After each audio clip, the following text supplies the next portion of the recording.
She was dragged away in the dead of night, not as a prisoner of war, but as a queen in disgrace.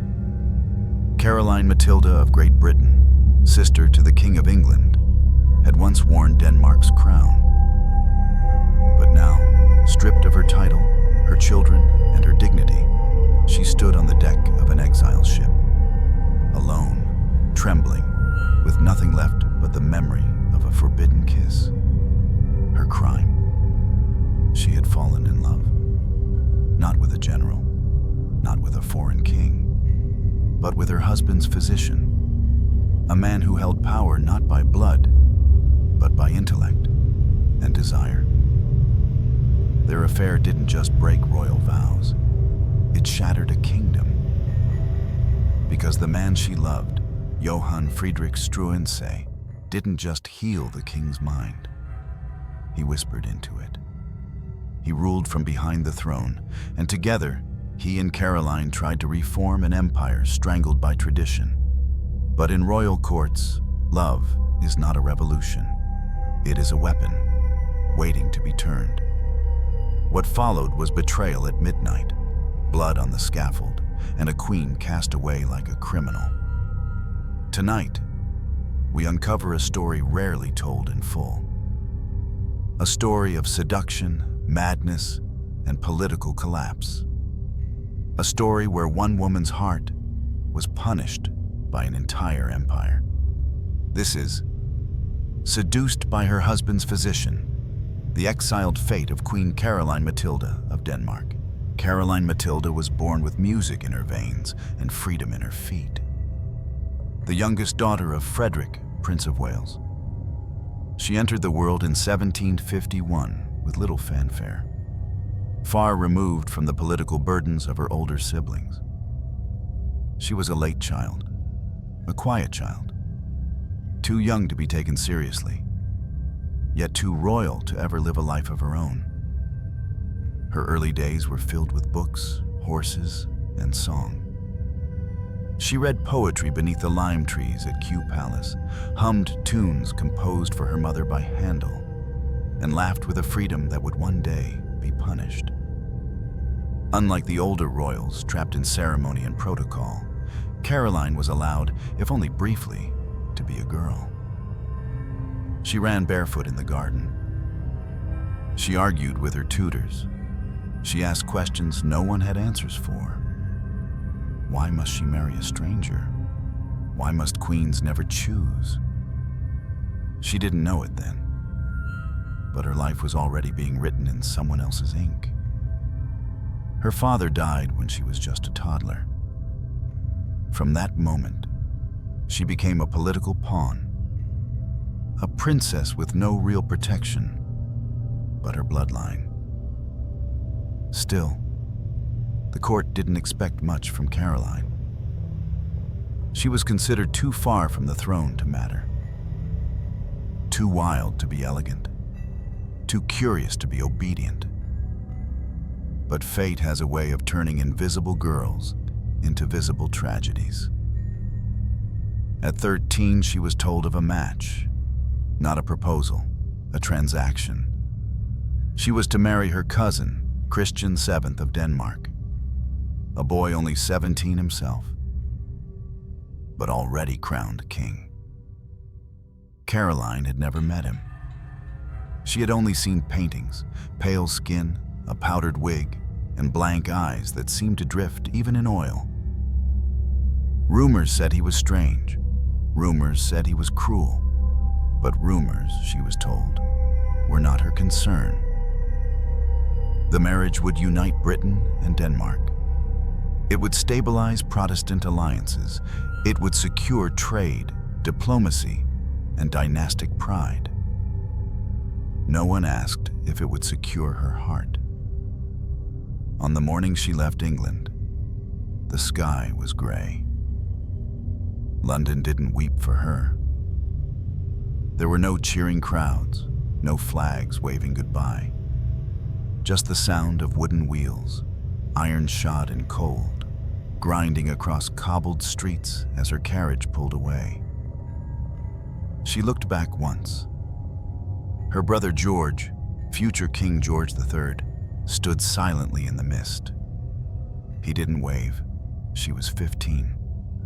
In her lap rested a small, leather-bound book of English verses. In her ears, the echoes of her mother's last words. Do not forget who you are, even when they try to make you forget. She wouldn't forget, but they would try. On the ship bound for Copenhagen, Caroline sat alone at dusk, wrapped in wool, bracing against the wind. There was no excitement in her heart, only a quiet ache, a feeling that something beautiful was about to be lost. She wasn't wrong. The girl who laughed barefoot in the gardens of Kew would soon become a queen whose feet would never touch the earth without someone watching. And just beyond the waves, in a palace lit by chandeliers but ruled by shadows, waited a boy king, and a life she could not yet imagine. A life where love would be forbidden, where whispers could kill, and where the smallest touch would carry the weight of treason. Copenhagen greeted her with frozen breath. It was late autumn, 1766, and the Danish court was a gallery of silence.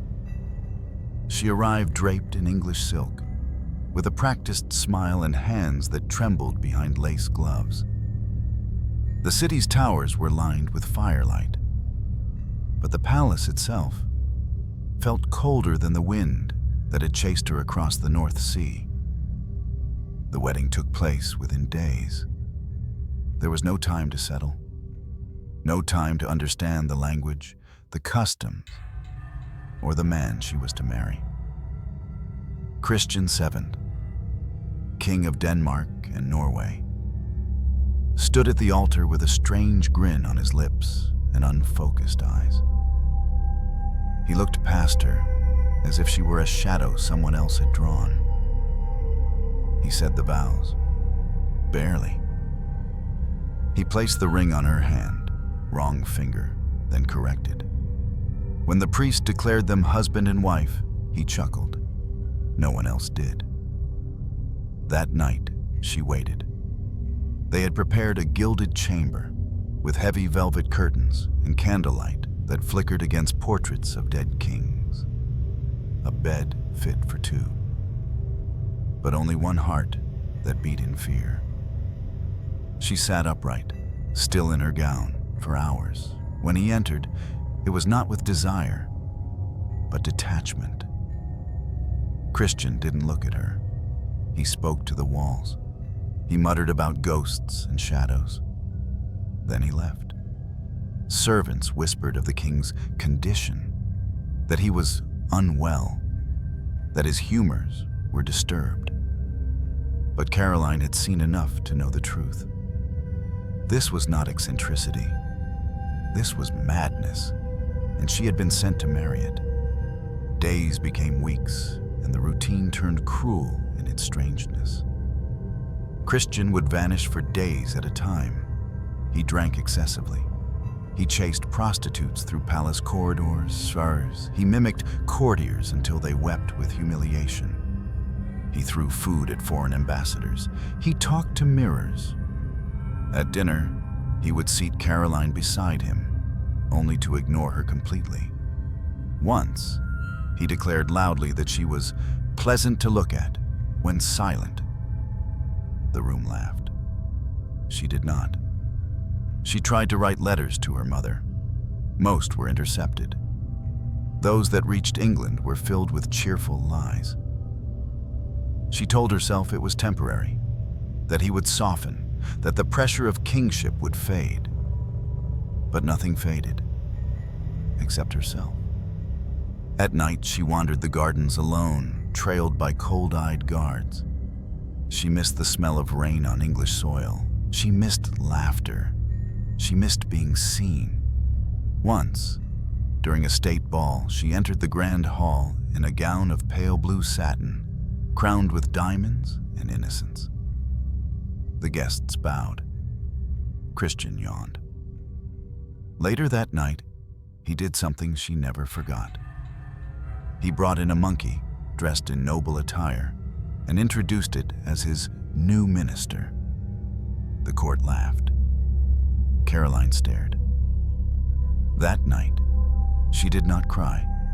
She did not scream.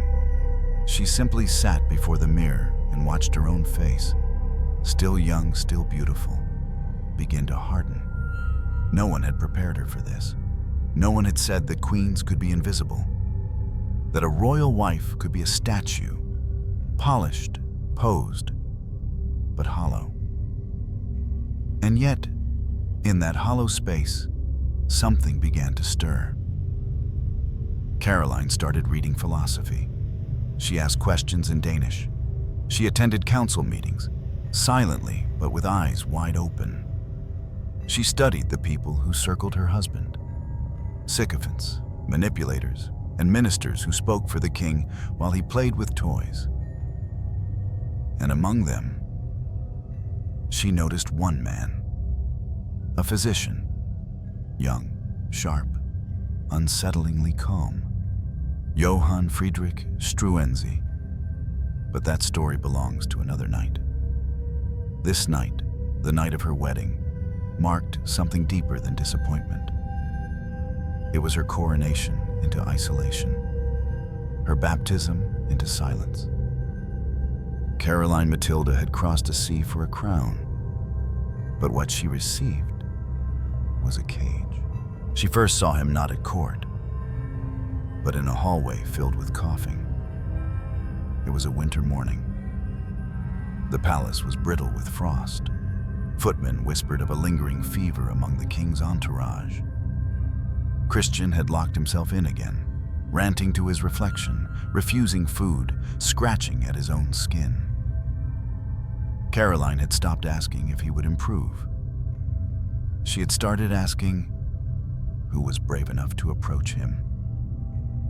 And that's when he arrived, tall, composed, a gloved hand clutching a worn medical bag, eyes steady, not bowed. Johann Friedrich Struensee, a physician from the duchies, German-born, not noble by blood but respected for his writings on reason, reform, and human dignity. Whispers followed him like smoke. He was said to believe in dangerous ideas, freedom of the press, education for the poor, limits on royal power. But Caroline didn't know that yet. All she knew was that this man, the first she had seen in months who walked with purpose, did something no one else dared. He looked at her, not past her, not through her, but directly, evenly, like she mattered. It wasn't flirtation, it was recognition. As if they both saw the same thing, a court rotting from within, a king lost to shadows, a queen left untouched, unheard, unseen.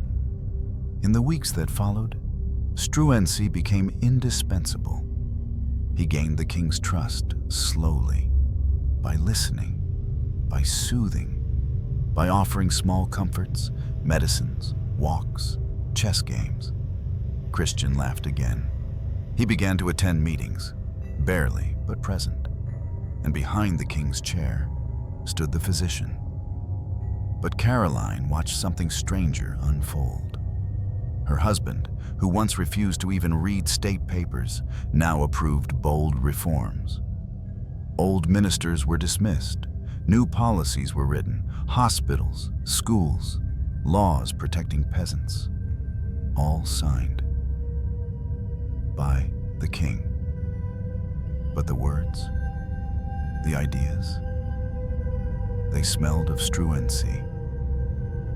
She confronted him once, during a garden walk, when no one else could hear. "Are you the voice behind the throne?" she asked, not unkindly. Struensee did not smile. "I only speak when asked," he said, "but I will not lie to the crown." It wasn't the answer of a servant. It was the answer of an equal. From that moment on, the distance between them began to collapse. It started with notes, brief, coded, disguised as questions about the king's health. But inside them were sparks, phrases heavy with meaning. She asked about melancholy. He answered with poetry. She wrote of dreams she no longer dared to speak aloud. He replied with reason cloaked in longing. One night she passed him in a hallway. No guards, no courtiers. Their hands brushed, just once.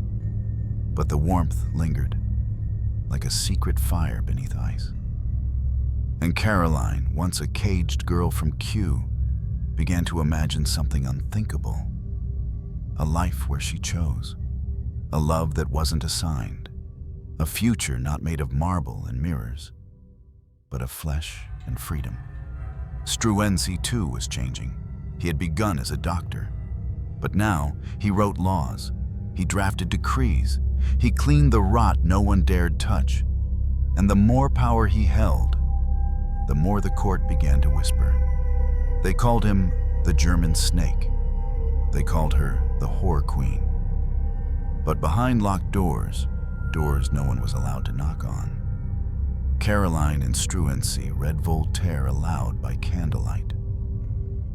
He would remove her gloves gently, as if the silk were a chain. She would trace the lines on his palms, as if reading a map toward escape. And when they kissed, it wasn't lust. It was rebellion.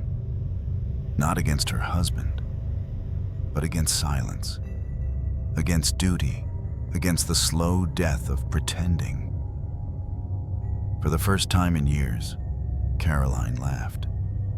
And that laugh, soft, breathless, forbidden, echoed down the marble halls of a palace that had forgotten what joy sounded like. But joy is not welcome in palaces built on fear. And every smile they shared was a step closer to the scaffold. There is a kind of love that arrives quietly, like a draft under a locked door. But once it enters, it rewrites the room. By 1769, the Queen of Denmark and the king's physician no longer needed words to understand each other. Their glances became shorthand, their silences sacred. And as the king slipped further into madness, sleeping for hours beneath the haze of laudanum and wine, Caroline and Struensee woke. They met in hidden corridors, in the queen's antechamber, just before dawn, when the palace was still, when even betrayal had not yet opened its eyes. It began slowly, a hand resting too long, a shoulder turned in confidence, a letter passed without a seal. But one night, in the royal library, everything changed. Struensee had come to deliver a report. Christian had fallen into another fit, muttering Latin, scratching at invisible insects. Caroline stood by the window, moonlight sketching sorrow across her face. "I don't think he knows my name anymore," she whispered. Struensee didn't answer. Instead, he approached. His fingers brushed her wrist. She didn't pull away. It wasn't a kiss of hunger. It was a kiss of desperation, of two souls drowning in royal silence, clinging to one another like breath. That night, he stayed. And when she lay beside him, not as a queen, but as a woman, Caroline Matilda broke every law of her blood. And yet, for the first time, she felt free. They became inseparable. Struensee moved into a room near the queen's. He drafted royal decrees from her writing desk. Their voices echoed down hallways meant for kings. Christian VII, lulled into passive stupor, signed everything placed before him. And what he signed reshaped the kingdom. Together, Caroline and Struensee began a silent revolution. They abolished torture. They lifted censorship. They protected peasants from aristocratic abuse. They instituted smallpox vaccinations. They allowed public criticism of the monarchy, something unheard of in absolutist Europe. The people at first celebrated. A new era was dawning, lit not by crowns, but by reason. But power does not forget its shape, and old courtiers began to smell smoke. Behind the velvet curtains of reform, the truth grew harder to hide. Whispers thickened. Servants talked. Letters were intercepted. "She touches him when no one is looking," one maid confessed. "The king sleeps while his queen rules," said another. In taverns, satirists drew cartoons of Caroline riding Struensee like a steed, holding the reins of state. In salons, nobles mocked her German lover and the philosopher queen. But they underestimated her. Caroline was no naive girl from Kew anymore. She was a queen, and she was in love. Not just with a man, but with the idea that her life could mean something more than lineage. Together, they had a child, a daughter, born in secrecy, suspected by many to be Struensee's. Caroline named her Louise Augusta. She held the infant tightly, knowing what the court would whisper. But she didn't care. "Let them talk," she told her lady-in-waiting. "My daughter will be born of love, not duty." It was a bold declaration, almost defiant. And in that defiance, Caroline carved herself a place in history. But history does not love rebels, especially not ones in petticoats. And every step she took toward freedom brought her closer to the abyss. One night, as she and Struensee reviewed the next day's orders, removing noble privileges, expanding the king's cabinet with commoners, he looked at her, eyes filled with both devotion and fear. "We're running too fast," he said. She smiled. "We've already fallen," she replied. But what they hadn't seen, what no one in love ever sees, was the dagger waiting in the dark and the hands preparing to twist it. By 1770, the palace no longer whispered. It trembled. What had started as quiet reform had become a full-scale revolution within marble walls. Christian VII had vanished into the background. His name still stamped on royal documents, but his will erased. In his place stood Johann Friedrich Struensee, not crowned, not ordained, but obeyed. He now signed decrees without waiting for the king's seal. He met with foreign ambassadors. He reorganized the military command. Caroline, no longer silent, sat beside him in council, not as decoration, but as voice, as vision, as force. It was not a court anymore. It was a partnership. A woman born into royalty, a man born into obscurity, ruling together against every rule that had ever been written. And for a moment, it worked. Denmark began to breathe. Bread prices dropped. Orphans were clothed. Doctors were paid. Education was expanded. Censorship was lifted. But with every improvement, old power lost ground, and the old power began to sharpen its knives. At first it was subtle. Nobles stopped bowing as low. Some left the court altogether. A letter arrived from London, unsigned, warning Caroline that a storm will not ask permission to fall.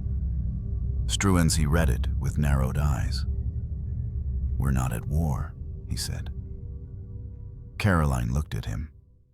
"Not yet," The tipping point came with one signature, a single law, inscribed in her hand, the Royal Ordinance of June 1770, a decree that stripped the nobility of their hereditary privileges in the Royal Council. No more birthright power, only merit. Caroline signed it while visibly pregnant. The chamber was silent as ink dried. Even the candles seemed to flicker with warning. Across the room, a nobleman muttered, "We are being governed by her womb." And from that day forward, the war became open. The enemies were many. Juliana Maria, the king's stepmother, cold, calculating, and patient. She had never accepted Caroline as queen. Now she saw an opening. "She rules without right," she told the conservative faction. "She beds her physician and mocks the blood of kings." She gathered allies, bishops, generals, noblemen who had lost influence. They met at night. They passed coded letters. They planned arrests, and eventually, executions. Struensee knew something was coming. His informants warned him, "Your name is being spoken too loudly." But Caroline refused to retreat. "We've come this far," she said. "If we fall, it will be forward." At court, she wore bolder colors, deep crimson, royal blue. She stopped hiding her pregnancy. She carried her daughter in public, refusing to deny her. She became a symbol, not just of change, but of defiance. But symbols, like torches, attract moths and predators. One night, Struensee returned from council to find her asleep on the floor of the nursery, her hand resting on the cradle, her other hand holding a political memo. He knelt beside her. "She won't remember any of this," he whispered, motioning to their daughter. Caroline opened her eyes. "But the world will," she said. "Even if they hate me, they will know I was alive." They kissed, unaware of the servant watching from the doorway. That servant would be paid handsomely to speak, at just the right time. By autumn, the plot solidified. Juliana Maria had placed allies in the military. The guards around Caroline's chambers were replaced. Orders had been drawn. Blank arrest warrants prepared. The air at court turned heavy. Even laughter felt rehearsed. Struensee's confidence began to crack. "We are losing time," he told her. "We must flee, or strike first." But Caroline, ever the queen, stood her ground. "This palace is mine as much as theirs. I will not run from rooms I was born to enter." And so she stayed. On a cold November morning, she stood before a council of ministers, 8 months pregnant, and read aloud a bill limiting church interference in education. Her voice did not shake. Her hand did not falter. But as she handed the document to be copied, she noticed it. A stain on the carpet, small but red. Someone had bled there recently. Someone who was not supposed to be in that room. She looked at Struensee. His face had gone pale. That night, the conspirators met under the chapel, and the final plan was set. At midnight, they would strike. The queen would be separated. Struensee arrested. The king reawakened. And for Caroline Matilda, a door would close, not with noise, but with finality. It happened on a night with no moon. January 17th, 1772. The snow outside the Copenhagen palace had fallen soundlessly, as if even the sky knew what was coming. Caroline Matilda was sleeping in her chambers, curled beside the cradle of her daughter, Louise Augusta, when she heard the knock. Not polite, not ceremonial, urgent. rehearsed. Before she could answer, the door burst open. Men flooded in, uniforms she didn't recognize, eyes that wouldn't meet hers. "By royal order," they said.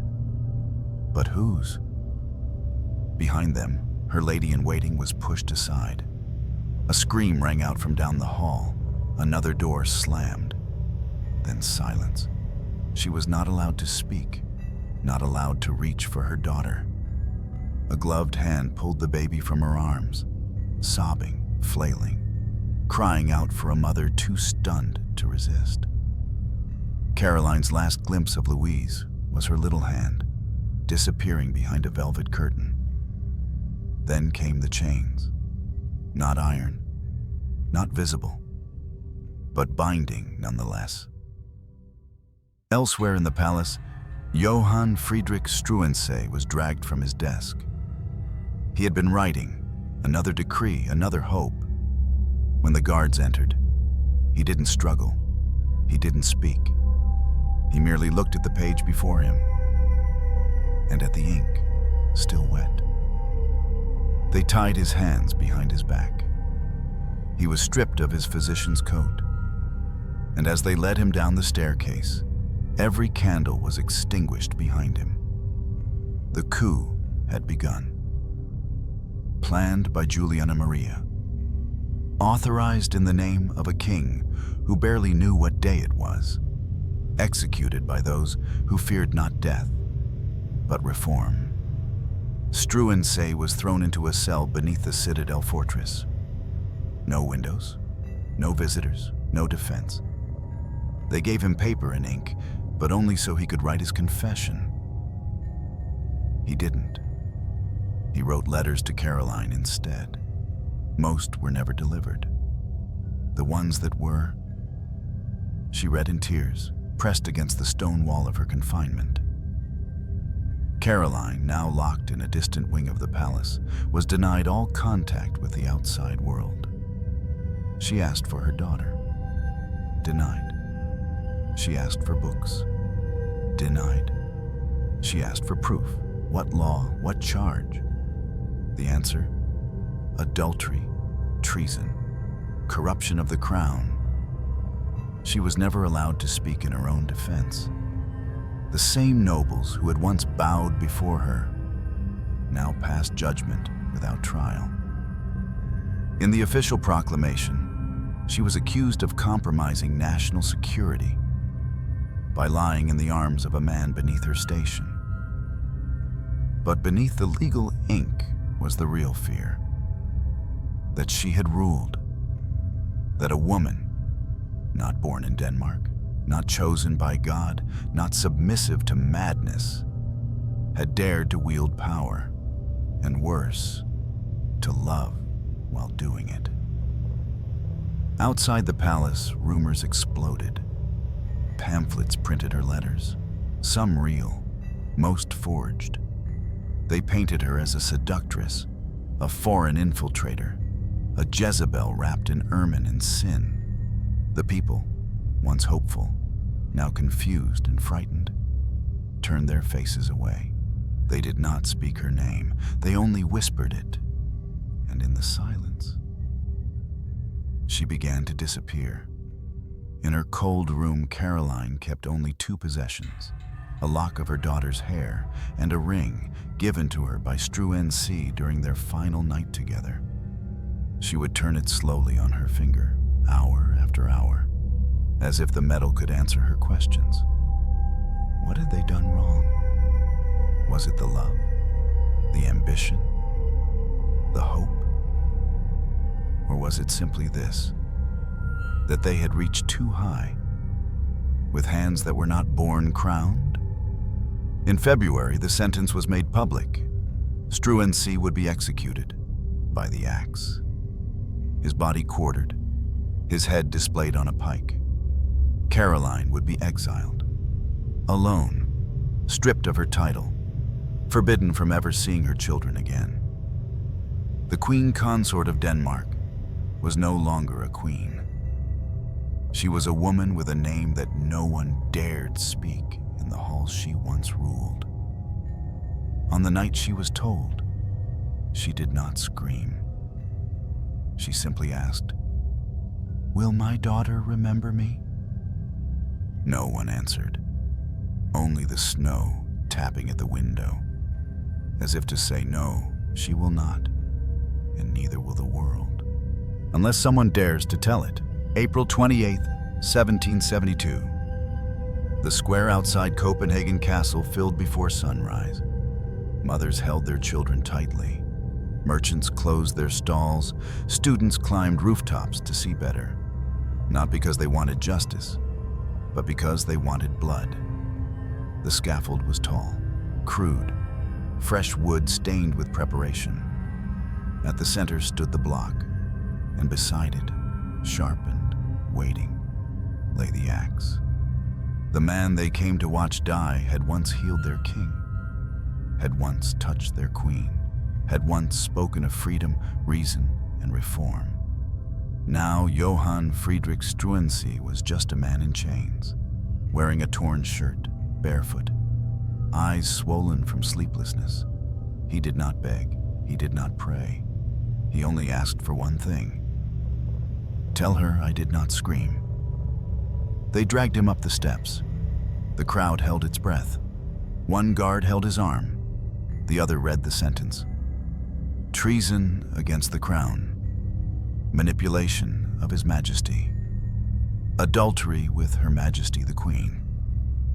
The executioner raised the axe. Struensee lowered his head, and in one blow, it ended. No royal funeral, no tomb, no name engraved, just a body dismembered and a head displayed on a spike beneath the palace he once ruled from the shadows. For days his remains hung in the open air, rotting, swarmed by flies, mocked by those who used to fear his intellect. The message was clear. This is what happens when a common man dares to love a queen. Far away, behind shuttered windows, Caroline received the news. She had not been allowed to speak to him, not even once, not in court, not in prison, not at the end. But she knew that silence was her sentence too. She did not weep, not then. Instead, she wrote a letter to no one in particular, only signed, "A widow without a grave." Within days, she was escorted from the palace. No farewell, no parade, not even a public statement. The Queen of Denmark was erased. She was placed in a plain carriage under armed guard and driven through back roads to the port. No one was allowed to wave. No one was allowed to look. The government feared pity more than rebellion. When the ship arrived, it was empty of flags. Its name had been painted over. She boarded alone. Just one trunk, just one woman. No crown, no daughter, no voice. As the sails rose and the harbor vanished, she stared at the city that had both adored and destroyed her. Copenhagen, the city where she had learned to speak, to govern, to love. Now it disappeared into mist, like a dream exhaled too fast. Her exile was final. She was sent to Exiled, a quiet German town near Hanover, far from kings, far from scandal. There, in a modest estate, she lived under constant surveillance. 2 servants, no guests, no court. She was 21 years old, a widow in spirit, a prisoner in name, a mother in mourning. She was never allowed to see her daughter again. Louise Augusta was raised in Denmark, called the daughter of the king, but many whispered otherwise. Caroline's blood ran in her, but her mother's name was never spoken, not at court, not in lessons, not in lullabies. In Exiled, Caroline kept to herself. She walked the gardens each morning. She read letters she could not answer. She spoke aloud to no one. Sometimes at sunset, she would sit by the window, holding a tiny embroidered shoe, one her daughter had worn. She had memorized its weight, its shape, the exact curve where a child's heel had once rested. She held it like it was the last piece of love the world had allowed her to keep. When news came of Struensee's body being burned and his ashes scattered, she collapsed.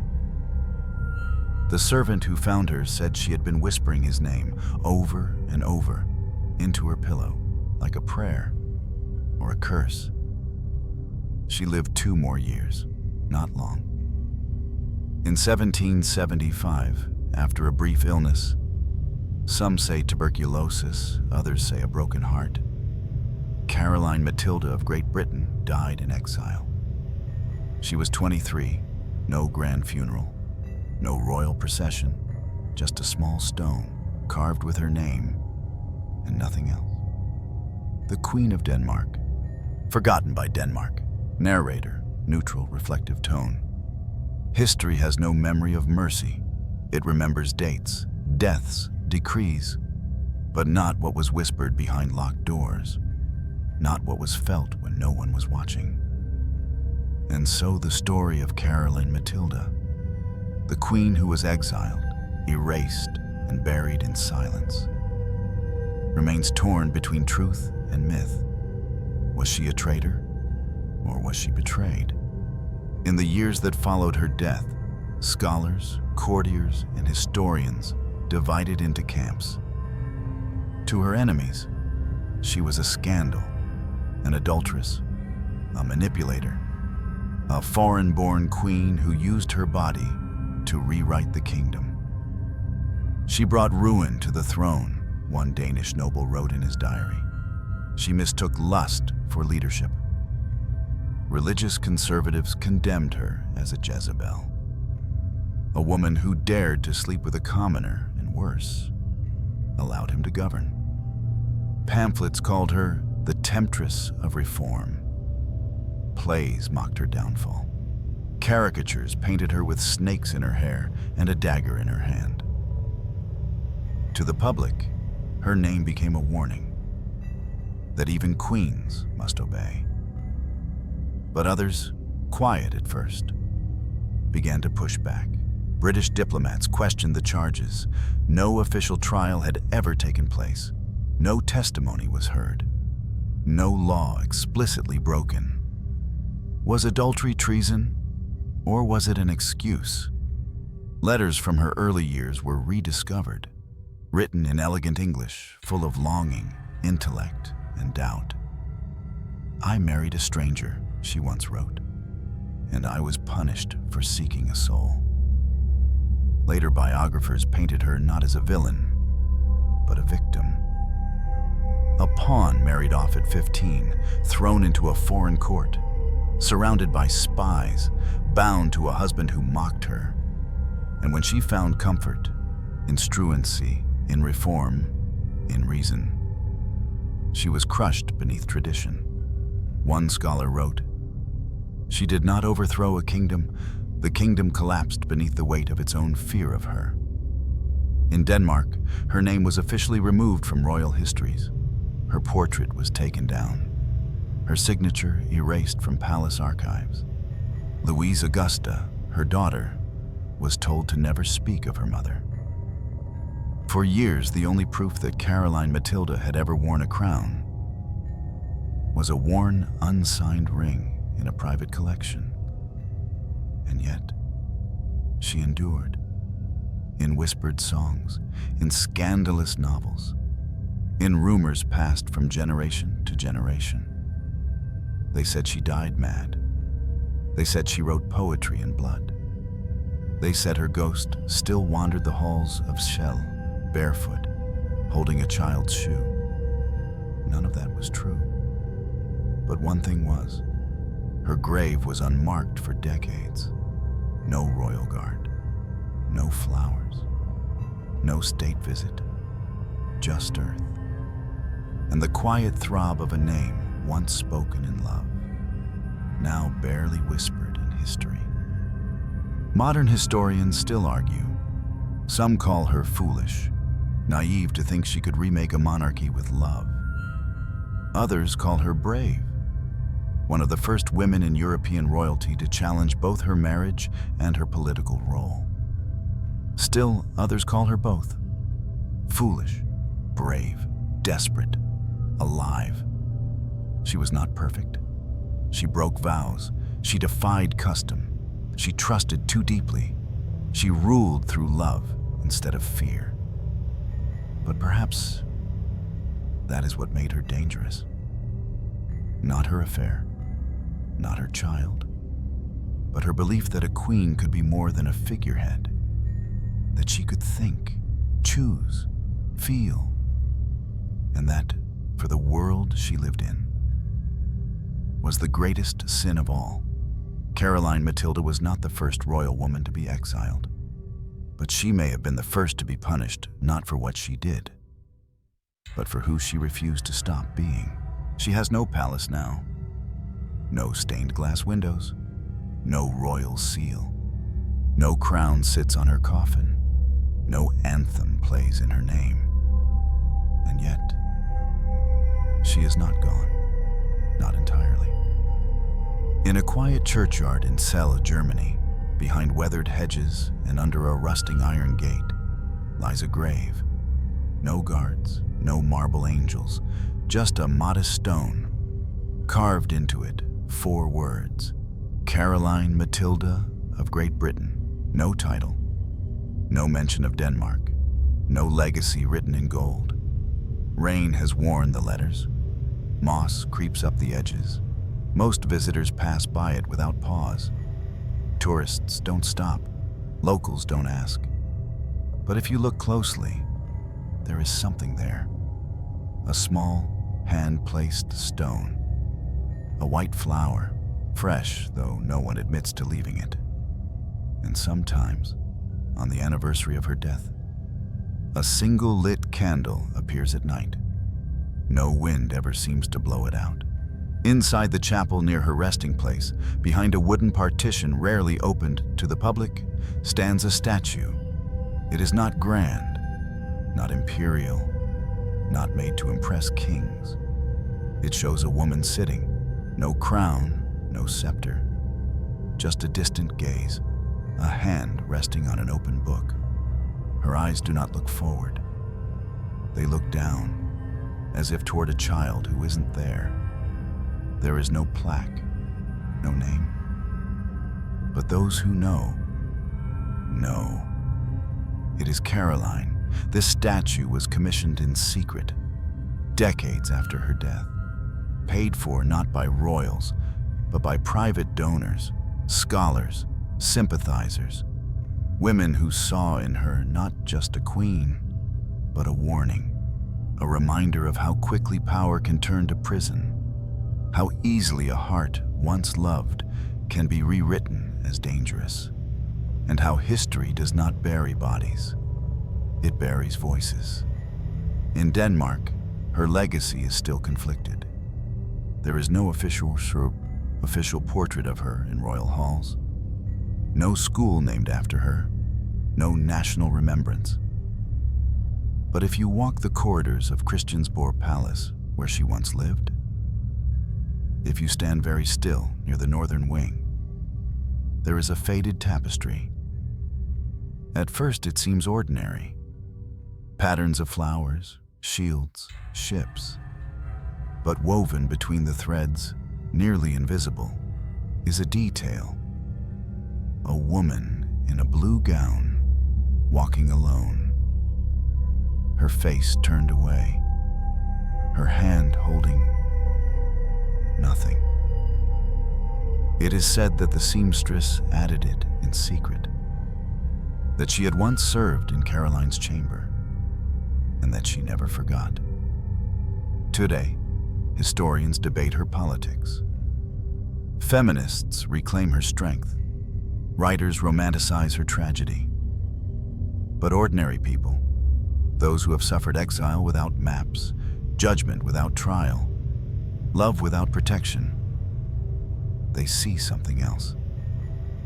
They see a girl who was taken, a wife who was ignored, a mother who was silenced, A queen who dared to choose and was punished for choosing. And that, perhaps, is what still lingers. Not in monuments, not in titles, but in the quiet places. The candle left by a stranger. The child who asks why her grave has no flowers. The artist who paints her face, not as royal, but as real. Because Caroline Matilda may have been buried without honor, but she was not buried without memory. Memory is stubborn. It rises in whispers. It lives in marble. It survives in us. What does it mean to be remembered? To live a life so fragile, so defiant, that even centuries later, people still argue over who you were? A queen, a traitor, a mother, a warning, or simply a woman who refused to be silent. Caroline Matilda never asked for greatness. She was born into power she didn't choose, married into a kingdom she didn't understand, and punished for a love she couldn't deny. She didn't raise armies. She didn't wear armor. She never ordered executions or launched wars. Her rebellion was quieter. She ruled in whispers, in ink, in ideas. And for that, they destroyed her. Because in monarchies built on obedience, nothing is more dangerous than a woman who starts asking, why? She believed in reason. She believed in reform. But more than anything, she believed in tenderness. That love could reshape power. That intimacy could be political. That a queen could lead not through bloodlines or violence, but through feeling. And that was her greatest threat. Not the affair, not the child, but the possibility that empathy could sit on a throne. Let me tell you what I see, not as a historian, but as a human being. I see a girl married at 15 to a broken king. I see a wife dismissed, disregarded, used as decoration. I see a queen who reached for something real and was punished for daring to want more than ceremony. I see someone who wasn't trying to rule the world. She was just trying to breathe inside it. And I wonder, how many voices have we lost? Because they didn't sound like power. How many Caroline Matildas were buried in silence, not because they were wrong, but because they were inconvenient. History often tells us who won, but rarely does it ask who suffered quietly. Caroline did not win, but she endured. She did not return to power, but her story survived the men who silenced her. And maybe that's its own kind of victory. Not the kind sung in anthems, but the kind that echoes in the soul. She was exiled, forgotten, erased. But in telling her story, we undo the erasure. We say her name, we remember her voice, we place her portrait back where it belongs. Not in the halls of kings, but in the hearts of those who have ever been dismissed, doubted, or displaced. So if you're watching this now, and you've ever been told you're too loud, too bold, too emotional, too much, remember Caroline. Not because she was perfect, but because she was human, and punished for being nothing less. She didn't die in battle. She died in exile. But her memory? It never left the room. It sits quietly in the corner, uncrowned, unclaimed, but still listening, waiting for someone to finally ask, what if she was right?